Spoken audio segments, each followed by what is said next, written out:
Good afternoon. Plus two എക്കണോമിക്സിലേക്ക് ഏവർക്കും സ്വാഗതം. ഇന്നിവിടെ ഡിസ്കസ് ചെയ്യാൻ പോകുന്നത് സെക്കൻഡ് ചാപ്റ്റർ ആയിട്ടുള്ള മൈക്രോ എക്കണോമിക്സിൻ്റെ സെക്കൻഡ് ചാപ്റ്റർ ആയിട്ടുള്ള the theory of consumer behaviour എന്ന് പറയുന്ന ചാപ്റ്ററിലെ ഏറ്റവും പ്രാധാന്യമുള്ള ഏറ്റവും ഇമ്പോർട്ടൻ്റ് ആയിട്ടുള്ള എന്നാൽ ഈ ഒരു ചാപ്റ്റർ നല്ല ഒരു മൈക്രോ എക്കണോമിക്സും മാക്രോ എക്കണോമിക്സും ആദ്യം മുതൽ അവസാനം വരെ നമ്മളെ കൊണ്ടുപോകുന്ന ഒരു ടോപ്പിക്കാണ് ഡിമാൻഡ്. നമ്മളൊക്കെ പൊതുവെ നമ്മൾ പറയാറുണ്ട് അവൾക്ക് വലിയ ഡിമാൻഡാണ്, അവൾക്ക് വലിയ ഡിമാൻഡാണെന്നൊക്കെ പൊതുവെ പറയാറുണ്ട്. എന്നാൽ അതുപോലെയൊക്കെ ഏകദേശമൊക്കെയാണെങ്കിലും അതിന് എക്കണോമിക്സിലേക്ക് കൊണ്ടുപോകുമ്പോൾ എന്താണ് ഡിമാൻഡ് എന്ന് പറയുന്ന വിഷയം, എന്താണ് ദ ലോ ഓഫ് ഡിമാൻഡ് എന്ന് പറഞ്ഞു കഴിഞ്ഞാൽ എന്താണ്, ഡിമാൻഡിനെ സ്വാധീനിക്കുന്ന ഘടകങ്ങൾ എന്തൊക്കെയാണ്, അതാണ് ഇന്നത്തെ ചാപ്റ്ററിൽ നമ്മൾ ഡിസ്കസ് ചെയ്യാൻ പോകുന്ന ഒരു കാര്യം. അടുത്ത ക്ലാസ്സിൽ ഡിസ്കസ് ചെയ്യാൻ പോകുന്നത് the price elasticity of demand. എന്താണ് പ്രൈസ് ഇലാസ്റ്റിസിറ്റി ഓഫ് ഡിമാൻഡ്, അതിൻ്റെ 5 അളവുകൾ, ആ 5 അളവുകൾ വെച്ച് പ്രോബ്ലം ചെയ്യുന്നത് എങ്ങനെ എന്നുള്ള വിഷയത്താണ് അടുത്ത ക്ലാസ് നമ്മൾ പ്ലാൻ ചെയ്തിട്ടുള്ളത്. അപ്പോൾ ഇനി നമുക്ക് പറയാം ഡിമാൻഡ് എന്ന് പറഞ്ഞാൽ എന്താണ്. നമുക്ക് ഏറ്റവും കൂടുതൽ ആവശ്യമായിട്ടുള്ള ഒരു സാധനം എന്ന് പറയുന്നത് ഡിമാൻഡിൻ്റെ നിർവചനം അല്ലെങ്കിൽ ഡിമാൻഡിൻ്റെ ഡെഫിനിഷൻ അല്ല, മറിച്ച് എന്താണ് ദ ലോ ഓഫ് ഡിമാൻഡാണ് നമുക്ക് ഏറ്റവും കൂടുതൽ ആവശ്യമായിട്ടുള്ള ഒരു വസ്തു. അതെന്താന്ന് പറയാം. അതിനു മുമ്പ് എന്താണെങ്കിലും നമുക്ക് ഡിമാൻഡ് എന്താണെന്ന് അറിയണ്ടേ. ഡിമാൻഡ് എന്ന് പറഞ്ഞു കഴിഞ്ഞാൽ ഡിസേഴ്സ്, അബിലിറ്റി, വില്ലിങ്നെസ്, ഇത് മൂന്നും ചേർന്ന് വരുമ്പോഴാണ് ഒരു ഡിമാൻഡ് സംഭവിക്കൽ, ഡിമാൻഡ് എന്ന് പറയുന്ന വസ്തു വരുന്നത്. ഒരു വസ്തു വാങ്ങാനുള്ള ആഗ്രഹം വേണം. ഒരു എപ്പോഴാണ് ഡിമാൻഡ് സംഭവിക്കാന്ന് വെച്ച് കഴിഞ്ഞാൽ ആഗ്രഹം വേണം. ഏത് വസ്തുവാണോ വാങ്ങാൻ ആഗ്രഹിക്കുന്നത് അതിനെന്ത് വേണം, കടുത്ത ആഗ്രഹം വേണം. നമ്മൾ ഷോപ്പിൽ പോയിട്ട് ഡിമാൻഡ് ഉണ്ടോ ഇല്ല എന്നുള്ളത് അങ്ങനെ ആ വസ്തു വാങ്ങാനുള്ള ആഗ്രഹം വേണം. ആഗ്രഹം മാത്രം പോരാ, എന്തും വേണം, എബിലിറ്റി വേണം, വില്ലിങ്നെസ്സും വേണം. എബിലിറ്റി എന്ന് പറഞ്ഞാൽ കഴിവ് വേണം. കഴിവ് എന്ന് പറഞ്ഞാൽ ഉദ്ദേശം വീരാൻകുട്ടിയാണ്, ക്യാഷാണ്. ക്യാഷ് ഉണ്ടെങ്കിൽ മാത്രമേ എക്കണോമിക്സിൽ എന്തില്ല, ക്യാഷ് വിട്ടിട്ടുള്ള മറ്റു പരിപാടികളൊന്നും ഇല്ല. അപ്പൊ ക്യാഷും വേണം, ആ ക്യാഷ് എന്ത് വേണം, ആഗ്രഹം വേണം. ആഗ്രഹം വേണം, നമ്മുടെ കയ്യിൽ എബിലിറ്റി അത് കൊടുക്കാനുള്ള ഒരു കഴിവ് വേണം. ചിലപ്പോൾ ചില ആളുകൾ എന്ത് ചെയ്യും, ക്യാഷ് കയ്യിൽ ഉണ്ടാവില്ല, മറിച്ച് കടം വാങ്ങും. കടം വാങ്ങുകയാണെങ്കിൽ തിരിച്ചു കൊടുക്കണം. അതും എന്താണ് ഈ എക്കണോമിക് പ്രോസസ്സുമായി ബന്ധപ്പെട്ടിട്ട് പണം ഏറ്റവും വലിയ പ്രാധാന്യമുള്ള വസ്തുവാണ്. എങ്കിലും ഒന്ന് ഡിസൈർ വേണം, ആഗ്രഹം വേണം, എബിലിറ്റി വേണം, പിന്നെ എന്ത് വേണം, ഈ 2 സാധനങ്ങൾ മാത്രം ഉണ്ടായാൽ പോരാ, മറിച്ച് എന്ത് വേണം, വില്ലിങ്നെസ്സും വേണം. വില്ലിങ്നെസ് എന്ന് പറഞ്ഞാൽ എന്താ, സന്നദ്ധത.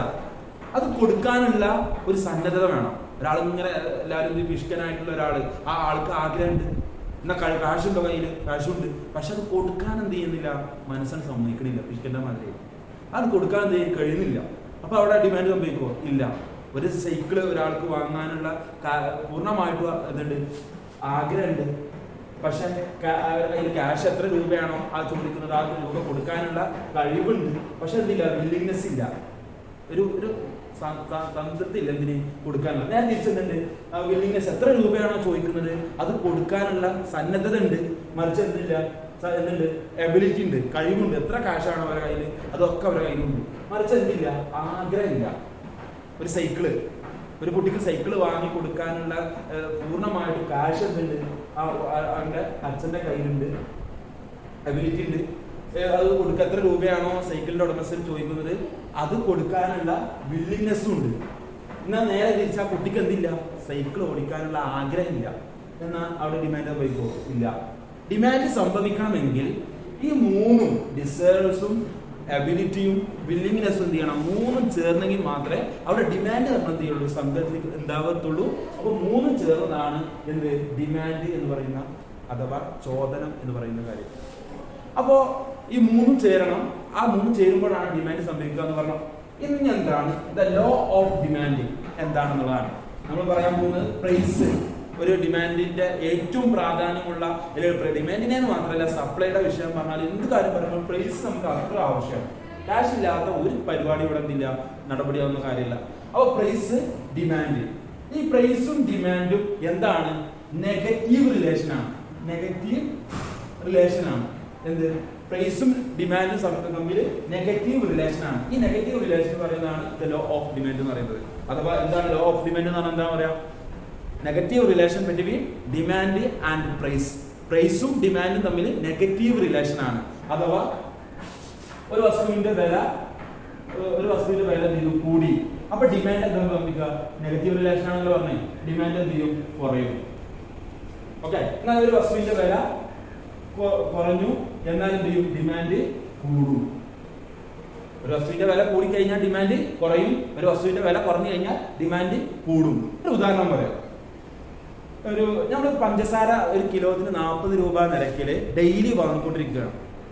ഓക്കെ, ആ 40 രൂപ എന്ന് പറയുന്ന ഒരു കിലോ പഞ്ചസാരക്കുള്ള വിലയിൽ നിന്ന് 40 രൂപയിൽ നിന്ന് 50 രൂപയായിട്ട് പിറ്റേ ദിവസം കൂടി.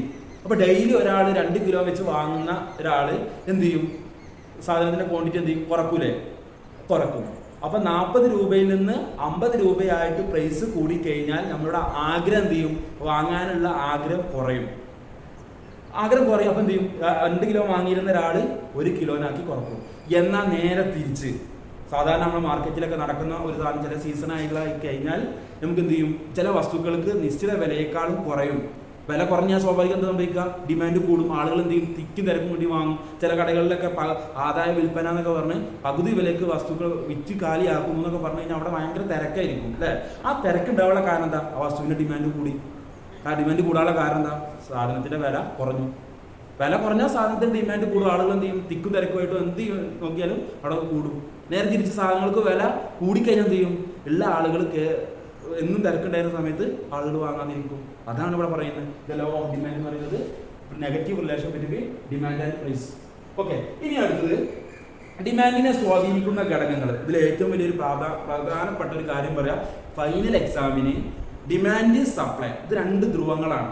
ആ 2 ധ്രുവങ്ങളിൽ ഒന്ന് ഡിമാൻഡിനെ കുറിച്ച് മാത്രം ചോദിക്കുകയാണെങ്കിൽ സപ്ലൈയെ കുറിച്ച് ചോദിക്കില്ല. ഇതുവരെയുള്ള ക്വസ്റ്റ്യൻ പേപ്പർ എടുത്തിട്ടുള്ള അടിസ്ഥാനത്തിലാണ് ഞാൻ സംസാരിക്കുന്നത്. എന്നാൽ സപ്ലൈയെ കുറിച്ചിട്ടാണ് ചോദിക്കുന്നതെങ്കിൽ നേരെ ഓപ്പോസിറ്റ് ആയിട്ടുള്ള ഡിമാൻഡിനെ കുറിച്ച് ചോദിക്കില്ല. എന്നാൽ അതിൽപ്പെട്ട ഒന്നാണ് ദ ലോ ഓഫ് ഡിമാൻഡ് ചോദിക്കുകയാണെങ്കിൽ ദ ലോ ഓഫ് സപ്ലൈ ചോദിക്കില്ല. നേരെ തിരിച്ചത് ഡിമാൻഡിനെ സ്വാധീനിക്കുന്ന ഘടകങ്ങൾ, ആ ഡിമാൻഡിനെ സ്വാധീനിക്കുന്ന ഘടകങ്ങളെ കുറിച്ച് ചോദിക്കുകയാണ് എങ്കിൽ സപ്ലൈനെ സ്വാധീനിക്കുന്ന ഘടകങ്ങൾ ചോദിക്കില്ല. അപ്പൊ അതിൽപ്പെട്ട ഒന്നാണ് ഏറ്റവും പ്രധാനപ്പെട്ട, എക്സാമിന് 100% ചോദിക്കുമെന്ന് ഉറപ്പുള്ള ഒരു ക്വസ്റ്റ്യൻ ആണ് ഡിമാൻഡിനെ സ്വാധീനിക്കുന്ന ഘടകങ്ങൾ. ഏതൊക്കെയാണ് ഡിമാൻഡിനെ സ്വാധീനിക്കുന്ന ഘടകങ്ങൾ എന്ന് നമുക്കൊന്ന് പരിശോധിക്കാം. ഒന്നാമത് പ്രൈസ്, രണ്ടാമത് income of the consumer, 3 price of related goods, 4 taste. എന്താണ് ഓരോന്നും എന്താണെന്ന് വിശദീകരിക്കാം. പ്രൈസ് എന്ന് പറഞ്ഞു കഴിഞ്ഞാൽ ഒരു വസ്തുവിന്റെ വില. ആ വസ്തുവിന്റെ വില എന്ന് പറഞ്ഞു കഴിഞ്ഞാൽ നമ്മൾ പറഞ്ഞു ആ വസ്തുവിന്റെ വിലയും ഡിമാൻഡും എന്താണ്? നെഗറ്റീവ് റിലേഷൻ ആണ്. നമ്മൾ നേരത്തെ പറഞ്ഞു ലോ ഓഫ് ഡിമാൻഡ് പറഞ്ഞെടുത്ത്. ഒരു വസ്തുവിന്റെ വില കൂടുകയാണെങ്കിൽ ഡിമാൻഡ് കുറയും, ഒരു വസ്തുവിന്റെ വില കുറഞ്ഞു കഴിഞ്ഞാൽ ഡിമാൻഡ് കൂടും. അതാണ് പ്രൈസുമായി ബന്ധപ്പെട്ട് നമുക്ക് പറയാനുള്ളത്. എന്നാൽ രണ്ടാമത്തത് income of the consumer. Income of the consumer നമ്മൾ മറ്റേ ബജറ്റിന് പറയുന്ന സമയത്ത് അതിന് ഷോർട്ട് ഫോം പറഞ്ഞിരുന്നു. എന്തായിരുന്നു? എം, ക്യാപിറ്റൽ ലെറ്റർ എം നമ്മൾ പറഞ്ഞിരുന്നു. Income of the consumer. ഒരാളുടെ കയ്യിൽ വരുമാനം കൂടിക്കഴിഞ്ഞാൽ അല്ലെങ്കിൽ വരുമാനം കുറഞ്ഞു കഴിഞ്ഞാൽ വാങ്ങുന്ന വസ്തുവിന്റെ അളവ് എന്ത് ചെയ്യും? കൂട്ടുകയും കുറക്കുകയും ചെയ്യും. എപ്പോഴാ കൂട്ടുക? വരുമാനം കൂടിക്കഴിഞ്ഞാൽ. വരുമാനം കുറഞ്ഞു കഴിഞ്ഞാലോ? വരുമാനം കുറഞ്ഞു കഴിഞ്ഞാൽ എന്ത് ചെയ്യും? സാധനങ്ങളുടെ എണ്ണം കുറക്കും. ഓക്കെ, ഉദാഹരണത്തിന് ഒരു 15,000 രൂപ സാലറി ഉള്ള ഒരു വ്യക്തി, ഒരു കുടുംബനാഥൻ, ആ ആൾക്ക് 15,000 രൂപ സാലറി ഉണ്ടായിരുന്ന സമയത്ത് കൊണ്ടുപോയിരുന്നത് എന്താണ്? സാധാ വീട്ടിൽ ഉപയോഗിക്കുന്ന ചില ക്വാളിറ്റി കുറഞ്ഞ വസ്തുക്കളൊക്കെയായിരുന്നു ഉപയോഗിച്ചിരുന്നത്. എങ്ങനെയെങ്കിലും ആ 15,000 രൂപക്കുള്ള വസ്തുക്കളായിരുന്നു. എന്നാൽ ഒരു അടുത്ത മാസം പ്രൊമോഷനെ കിട്ടി ആ ആൾക്ക് എന്ത് ചെയ്തു? 50,000 രൂപ സാലറി ആയിട്ടാണ് ഇൻക്രിമെന്റ് കൂട്ടിക്കഴിഞ്ഞാൽ സ്വാഭാവികമായിട്ടും ഇപ്പോൾ ഉപയോഗിക്കുന്നതിനേക്കാളും കൂടുതലായിട്ട് വസ്തുക്കൾ ഉപയോഗിക്കൂലേ? അതേമാതിരി കൂടുതലായിട്ട് ക്വാളിറ്റിയുള്ള വസ്തുക്കൾ ഉപയോഗിക്കൂലേ? അതാണ് ഇൻകം ഓഫ് ദ കൺസ്യൂമർ എന്നതുകൊണ്ട് ഉദ്ദേശിക്കുന്നത്. അഥവാ 2 വസ്തുക്കളാണ് നോർമൽ ഗുഡ്സും ഇൻഫീരിയർ ഗുഡ്സും. നോർമൽ ഗുഡ്സ് എന്ന് പറയുന്നത് നമ്മുടെ വരുമാനം കൂടിക്കഴിഞ്ഞാൽ നല്ല രീതിയിൽ ക്വാളിറ്റി ഉള്ള വസ്തുക്കൾ ഉപയോഗിക്കും. അഥവാ TV വാങ്ങും, AC വാങ്ങും, അതുപോലെ തന്നെ മറ്റു വീട്ടിൽ ഉപയോഗിക്കുന്ന ഏതെല്ലാം ക്വാളിറ്റി ഉള്ള വസ്തുക്കളുണ്ടോ അതൊക്കെ ഇങ്ങനെ ഫുഡൊക്കെ എന്ത് ചെയ്യും? ബിരിയാണി, നെയ്ച്ചോറ് ഐറ്റംസ് ആയിട്ട് ഇങ്ങനെ കാശുള്ള ആളുകൾ വാങ്ങും. അഥവാ നമ്മൾ പൊതുവെ പറയുന്നത് കാശുള്ള ആളുകൾ ഫ്രിഡ്ജ് വാങ്ങും, AC വാങ്ങും, ബാക്കിയുള്ള ആളുകൾ എന്ത് ചെയ്യും? നോക്കിയിരിക്കും. അതുപോലുള്ളൊരു വിഷയമാണ് ഇൻകം ഓഫ് ദ കൺസ്യൂമർ. ഒരാളെ കയ്യിൽ വരുമാനം കൂടിക്കഴിഞ്ഞാൽ നോർമൽ ഗുഡ്സ് ആണ് അവിടെ ഉപയോഗിക്കുക. TV, AC, ഫ്രിഡ്ജ്, അതുപോലെ തന്നെ മറ്റുള്ള വസ്തുക്കൾ. എന്നാൽ ഇൻഫീരിയർ ഗുഡ്സ് എപ്പോഴാണ് ഉപയോഗിക്കുക? തരം താഴ്ന്ന വസ്തുക്കൾ എന്നൊക്കെ പറയും. എന്താണ് തരം താഴ്ന്ന വസ്തുക്കൾ എന്നാണ് എപ്പോഴാണ് ഉപയോഗിക്കുക? വരുമാനം കുറയുന്ന സമയത്ത് ഇൻഫീരിയർ ഗുഡ്സ് ആണ് ഉപയോഗിക്കുക. അപ്പൊ ഇൻഫീരിയർ ഗുഡ്സിന് ഉദാഹരണം പറഞ്ഞു കഴിഞ്ഞാൽ എന്ത് ചെയ്യും? സാധാ മണ്ണെണ്ണ കൊണ്ടുണ്ടായ ഗ്യാസ് സ്റ്റോവ് ഒക്കെ വരുമാനം കുറഞ്ഞു കഴിഞ്ഞാൽ, അല്ലെങ്കിൽ അതിനേക്കാൾ താരം താഴ്ന്നതാണ് എന്ത് ചെയ്യുക? വീട്ടിൽ നമ്മൾ ഗ്യാസ് ഒക്കെ ഉപയോഗിക്കുന്നതിന് പകരമായിട്ട് ആളുകൾ വിറക് കത്തിക്കും. അതൊക്കെ എങ്ങനെയാണ്? ഇൻഫീരിയർ ഗുഡ്സ് ആണ്. എന്നാൽ നേരെ തിരിച്ച് വേറൊരു ഗുഡ്സാണ് എന്ത്, നമ്മൾ ഫാനിന് പകരം വിഷറി യൂസ് ചെയ്യാം. അതൊക്കെ ഇൻഫീരിയർ, വരുമാനം ഇല്ലാത്ത ആകുന്ന സമയത്ത് ചെയ്യുന്നതാണ്. അതേപോലെ തന്നെ തരം താങ്ങ അഥവാ സാധാ ഫുഡ്, കഞ്ഞി ചമ്മന്തിയൊക്കെ, നമ്മൾ കഞ്ഞി ചമ്മന്തിയൊക്കെ എപ്പോഴാണ് ഉപയോഗിച്ചിരുന്നത്? കൊറോണ സമയത്ത് വീട്ടിൽ എപ്പോഴും എന്ത് ചെയ്യാണ്, ചെറിയ ലോക്കൽ ഫുഡ്സ് മാത്രമായി നമ്മൾ ഉണ്ടായിരുന്നത്. എന്താ കാരണം? നമ്മുടെ കൊറോണ സമയത്ത് നമ്മുടെ അച്ഛനക്ക് അല്ലെങ്കിൽ നമ്മുടെ അമ്മക്ക് ജോലി ഇല്ലാത്തത് കൊണ്ടാണ്. ജോലി ഇല്ലാത്തപ്പോൾ വരുമാനമില്ല. വരുമാനം ഇല്ലെങ്കിൽ എന്ത് ചെയ്യും? ഇൻഫീരിയർ ഗുഡ്സാണ് അവിടെ ഉപയോഗിക്കുക. അപ്പോൾ normal goods and inferior goods അത് ഏതുമായി ബന്ധപ്പെട്ടാണ്? ഇൻകം ഓഫ് ദ കൺസ്യൂമറുമായി ബന്ധപ്പെട്ടാണ്, അഥവാ ഉപഭോക്താവിന്റെ കൺസ്യൂമറിന്റെ വരുമാനം.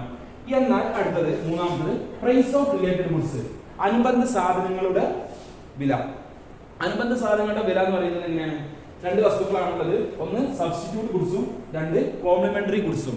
സബ്സ്റ്റിറ്റ്യൂട്ട് ഗുഡ്സ് എന്ന് പറഞ്ഞു കഴിഞ്ഞാൽ ഒന്നില്ലെങ്കിലും മറ്റൊന്ന് ഉപയോഗിക്കാൻ പറ്റുക.